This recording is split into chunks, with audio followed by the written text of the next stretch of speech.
এই মুহূর্তে সবচেয়ে বিরাট বড় খবর, বসছে নতুন কমিশন। আগের বেতন দিয়ে পাবেন না, অর্থমন্ত্রীর বড় ঘোষণা। এই মুহূর্তে এখনো আগের বকেয়া বেতন বাকি। এই মুহূর্তে সবচেয়ে বিরাট বড় খবর, এরই মধ্যে নতুন বেতন কমিশন বসছে, জানালেন অর্থমন্ত্রীর বড় ঘোষণা। রাজ্য সরকারি কর্মচারীদের জন্য নতুন পে কমিশন নিয়ে এক জরুরি খবর জানানো হলো সরকারের তরফে।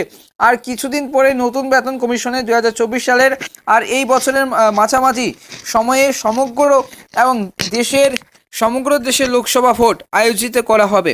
তাই জন্য ভোটের প্রকারে সরকারি কর্মীদের খুশি করতে সরকারের তরফে নতুন পে কমিশন চিন্তা ভাবনা করে এক জরুরি আপডেট দেওয়া হতে পারে। কেন্দ্র সরকারি কর্মীরা মনে আশ্বস্ত ছিল যে 2024 সালে লোকসভা ভোটের আগে কেন্দ্র সরকার অবশ্যই অষ্টম পে কমিশন গঠন করবে। অষ্টম বেতন কমিশন গঠন করার জন্য কেন্দ্র সরকারকে চাপ দিতে কেন্দ্র সরকারি কর্মীদের সংগঠনগুলি তাদের বক্তব্য ছিল যে লাস্ট বেতন কমিশনে অর্থাৎ সপ্তম বেতন কমিশনের গঠিত হয়েছিল 2013 সাল থেকে, এবং 2013 সালে এবং অষ্টম বেতন কমিশন কি আদৌ বসবে। এরপর সেই সুপারিশগুলি কার্যকর হতে এবং সময় লেগেছিল প্রায় 3 বছর।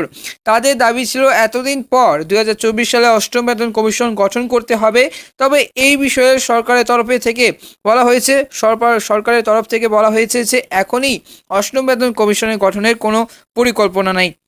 অষ্টম বেতন কমিশন গঠন হলে কেন্দ্র সরকারি কর্মীদের বেতন বহু গুণ বেড়ে যাবে।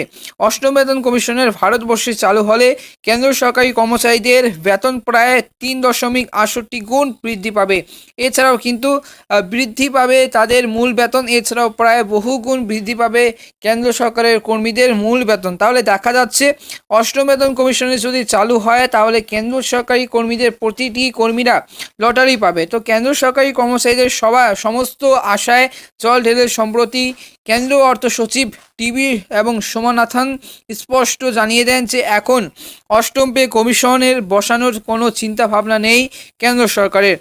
এবং অতীতের দিকে তাকালে দেখা যায় যে বিভিন্ন রাজ্য নির্বাচনের আগে কেন্দ্র সরকার তাদের কর্মচারী, সশস্ত্র বাহিনীর কর্মী এবং পারিবারিক পেনশনভোগীদের জন্য গঠন করতে হবে এবং পেনশন পে কমিশন গঠন করত। যেমন 2013 সালের সেপ্টেম্বরে বিভিন্ন রাজ্যের বিধানসভা নির্বাচন এবং 2014 সালের নির্বাচনের আগে তৎকালীন কংগ্রেস এবং সরকারের তরফে সপ্তম বেতন কমিশন গঠন করেছিল। কিন্তু এখনকার বিজেপি সরকার অতীতে দেখানোর পথে হাঁটতে চাইছে না, তারা এখন অষ্টম বেতন কমিশন গঠন করবে না। তবে কেন্দ্র সরকার এখনও অষ্টম বেতন কমিশন গঠন না করলেও পেনশনভোগীদের জন্য কিন্তু এনপিএস প্রকল্প করানোর আলোচনা চলছে।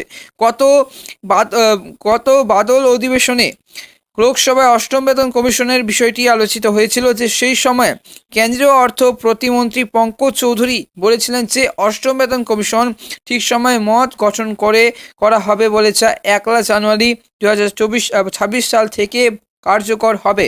অর্থাৎ এই যে দাবি এখন নস্যাৎ করে দিলেও এই ভোটের আগে কর্মীদের মন এবং পেতে মোদির চমকে হিসাবে অষ্টম বেতন কমিশনের বসবে না সে কথা কেউ নিশ্চিত করে বলতে পারছে না, যে বরং কানাঘুষো যখন শুরু হয়েছে যা রোটে তার কিছু তো কিন্তু ঘটে।